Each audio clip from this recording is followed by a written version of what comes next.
देखो यार, अगर तुम लोग एज के फैन हो तो ये वीडियो तुम्हारे लिए होने वाली है, क्योंकि गाइज एज के एईडब्ल्यू में डेब्यू को लेकर डब्ल्यूडब्ल्यूई की तरफ से काफी बड़ा हिंट आ चुका है।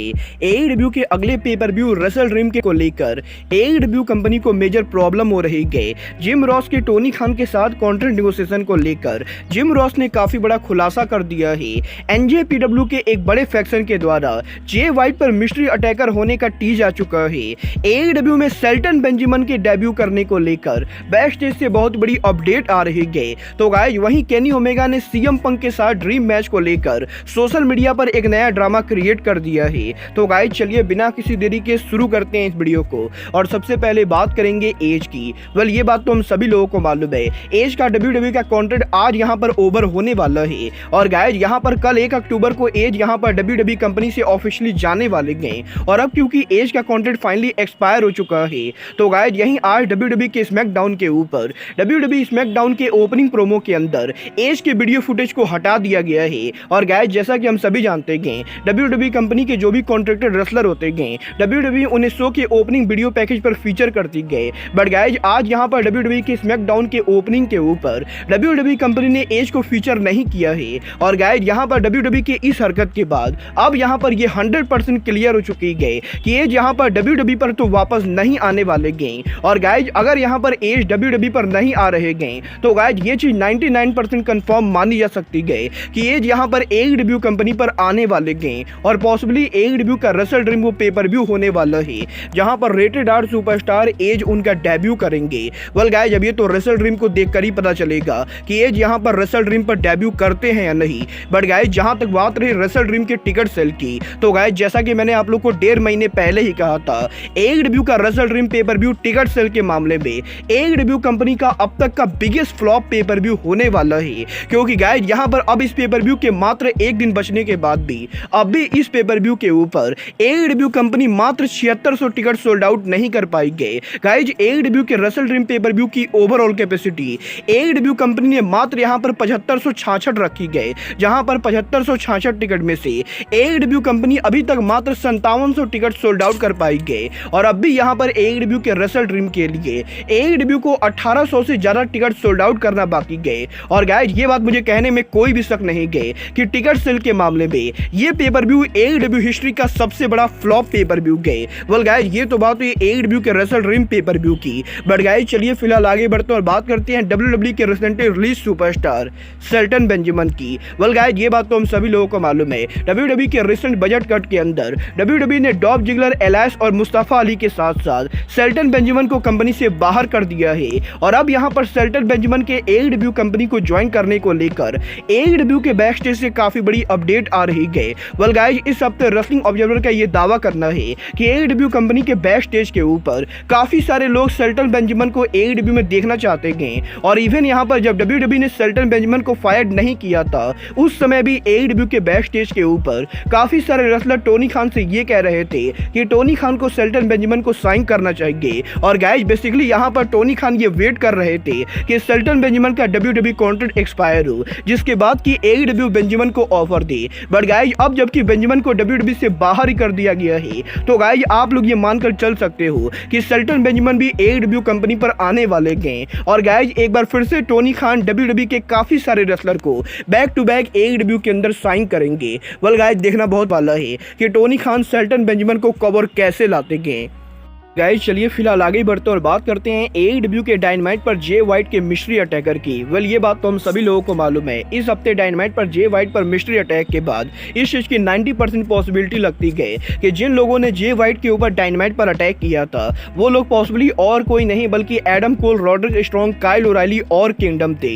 बट गाइस अब यहाँ पर एनजेपीडब्ल्यू की most legendary faction Bullet Club ने इस चीज को टीच कर दिया है कि पॉसिबली बुलेट क्लब ने बुलेट क्लब के फॉर्मर लीडर जे वाइट के ऊपर अटैक किया है। वेल गाइस इस हफ्ते बुलेट क्लब के न्यूएस्ट मेंबर क्लॉक कॉर्नर्स ने सोशल मीडिया के ऊपर बुलेट क्लब के 5 मेंबर्स को लेकर ब्लैक पिक्चर को शेयर किया है। और गाइस यहां पर रिसेंटली सोशल मीडिया के ऊपर एक रेसलिंग फैन ने जब यहां पर क्लॉक कॉर्नर से ये पूछा कि क्या एईडब्ल्यू के डायनामाइट शो के ऊपर ओरिजिनल बुलेट क्लब ने जे वाइट के ऊपर अटैक किया है, तो गाइस क्लॉक कॉर्नर्स ने इस फैन को जवाब देते हुए सोशल मीडिया पर इस पिक्चर को शेयर किया है। और गाइस जैसा कि आप लोग इस पिक्चर में देख सकते हो, इस पिक्चर के अंदर हमें यहां पर क्लॉक कॉर्नर वॉलस, एलेक्स कॉगलिन, डेविड किड और बुलेट क्लब के रियल लीडर डेविड फिनली देखने को मिल रहे हैं। और गाइस यहीं अब क्लॉक कॉर्नर्स के सोशल मीडिया के ऊपर ओरिजिनल बुलेट क्लब के 5 मेंबर्स की पिक्चर को शेयर करने के बाद क्लॉक कॉर्नर्स इस चीज को लेकर टीज कर रहे हैं कि पॉसिबली ओरिजिनल बुलेट क्लब ने यहां पर AEW के डायनामाइट शो के ऊपर बुलेट क्लब के फॉर्मर लीडर जे वाइट पर अटैक किया है।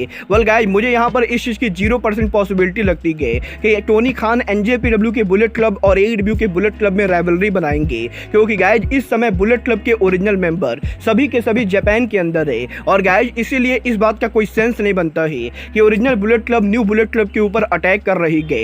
वेल अब ये तो आने वाला टाइम बताएगा कि जे वाइट का मिस्ट्री अटैकर रियल में कौन है। बट गाइस चलिए फिलहाल आगे बढ़ते हैं और बात करते हैं जिम रॉस के AEW में कॉन्ट्रैक्ट सिचुएशन की। वेल ये बात तो मैं आप लोगों को ऑलरेडी बता चुका हूँ। AEW के लेजेंडरी कमेंटेटर जिम रॉस का कॉन्ट्रैक्ट बहुत जल्द एक्सपायर होने वाला है। और अब यहाँ पर इस हफ्ते जिम रॉस के लेटेस्ट पॉडकास्ट के ऊपर जिम रॉस ने इस चीज को कंफर्म कर दिया है कि लास्ट वीक जब AEW के कोलिजन पर जिम रॉस अपीयर हुए थे तो गाइस AEW कोलिजन के ओवर होने के बाद जिम रॉस ने लंबे टाइम के बाद टोनी खान के साथ बैठकर बात की थी। और टोनी खान और जिम रॉस के इन बातचीत के अंदर टोनी खान ने जिम रॉस को न्यू कॉन्ट्रैक्ट साइन करने को लेकर बात की थी, जहां पर इन दोनों के लंबे टाइम तक बात करने के बाद अब जिम रॉस इस चीज को लेकर पूरी तरह से कॉन्फिडेंट है कि वो पॉसिबली AEW के साथ नया कॉन्ट्रैक्ट साइन करने वाले हैं और पॉसिबली आने वाले लंबे टाइम तक जिम रॉस AEW में काम करेंगे। वेल देखना बहुत ही दिलचस्प होने वाला है कि टोनी खान जिम रॉस को कितने साल के कॉन्ट्रैक्ट में साइन करते गए। बट गाइस चलिए फिलहाल आगे बात करते हैं AEW के EVP केनी ओमेगा की। वेल ये बात तो हम सभी लोगों को मालूम है, CM पंक के AEW कंपनी से बाहर जाने के बाद AEW कंपनी का बिगेस्ट ड्रीम मैच अब यहां पर नहीं होगा, क्योंकि गाइस यहां पर AEW के अंदर AEW कंपनी उनके कंपनी का जो सबसे बड़ा ड्रीम मैच कर सकती थी वो मैच यहां पर केनी ओमेगा वर्सेस CM पंक था। और गाइस AEW के लास्ट ईयर के ऑल आउट के ब्रॉल के बाद से ही लगातार फैंस यहां पर केनी ओमेगा और CM पंक के बीच में ड्रीम मैच करने को लेकर डिमांड कर रहे थे। और अब जबकि पंक फाइनली कंपनी से बाहर जा चुके हैं तो गाइस इस हफ्ते सोशल मीडिया के ऊपर केनी ओमेगा से एक गेमर फैन ने यह पूछा था कि क्या यहां पर केनी ओमेगा पंक को स्ट्रीट फाइट 6 में फेस करेंगे। और गाइस मैं आप लोग को बता दूं ये रेसलिंग फैन नहीं बल्कि ये गेमिंग फैन था। और बेसिकली यहां पर गेमिंग यूनिवर्स के अंदर पंक नाम का एक काफी फेमस गेमर है, जिसको लेकर यहां पर ये फैन यहां पर केनी ओमेगा से पूछता है कि क्या यहां पर केनी ओमेगा स्ट्रीट फाइट 6 के अंदर पंक को यहां पर फेस करने वाले गए। जिसके जवाब में केनी ओमेगा ट्वीट करके ये कहते गए कि अगर यहां पर केनी ओमेगा पंक के सामने जाएंगे तो केनी ओमेगा 2 मिनट भी नहीं टिक पाएंगे, क्योंकि केनी ओमेगा पंक के लेवल के नहीं गए। और गाइस क्योंकि केनी ओमेगा ने यहां पर सिर्फ पंक लिखा था तो गाइस इसीलिए कल रात को सोशल मीडिया के ऊपर CM पंक का नाम एक बार फिर से ट्रेंड होने लगा। और बहुत सारे लोगों को ये लगा कि केनी ओमेगा CM पंक के साथ ड्रीम मैच को लेकर बात कर रहे गए। केनी ओमेगा CM पंक को लेकर ये कह रहे गए कि वो यहां पर CM पंक के लेवल पर नहीं गए। यहीं सोशल मीडिया के ऊपर इसके बाद जब काफी सारे रेसलिंग फैंस ने CM पंक और केनी ओमेगा के ड्रीम मैच को लेकर रूमर फैलाना शुरू कर दी, तब यहां पर केनी ओमेगा ने फाइनली इस पूरे कंफ्यूजन को क्लियर किया, जहां पर केनी ओमेगा ने ट्वीट करके ये कहा कि केनी ओमेगा इस समय काफी ज्यादा कंफ्यूज हो चुके हैं। और गाइस केनी ओमेगा फैंस से ये जानना चाहते गए कि क्या यहां पर फैंस गेमर पंक की बात कर रहे गए। और बेसिकली यहां पर केनी ओमेगा के एक ट्वीट के जरिए केनी ओमेगा ने CM पंक और ओमेगा के ड्रीम मैच को लेकर एक बार फिर से रूमर चालू कर दी गए। वेल गाइस एक बात तो मैं गारंटी से बोल सकता हूं कि रेसलिंग फैंस को अब कभी CM पंक वर्सेस केनी ओमेगा देखने को नहीं मिलेगा, क्योंकि गाइस CM पंक तो AEW पर वापस आएंगे नहीं। और गाइस अगर यहां पर केनी ओमेगा फ्यूचर में WWE में जाते भी गए तो उस समय तक CM पंक WWE से रिटायर हो जाएंगे। वेल आप लोग CM पंक वर्सेस केनी ओमेगा देखना चाहते थे या नहीं, आप लोग मुझे कॉमेंट करके बताइए। बट आज की इस वीडियो में बस इतना ही, मैं मिलता हूं आपसे अपने अगले वीडियो में। बट गाइस तब तक के लिए goodbye, good night and bang.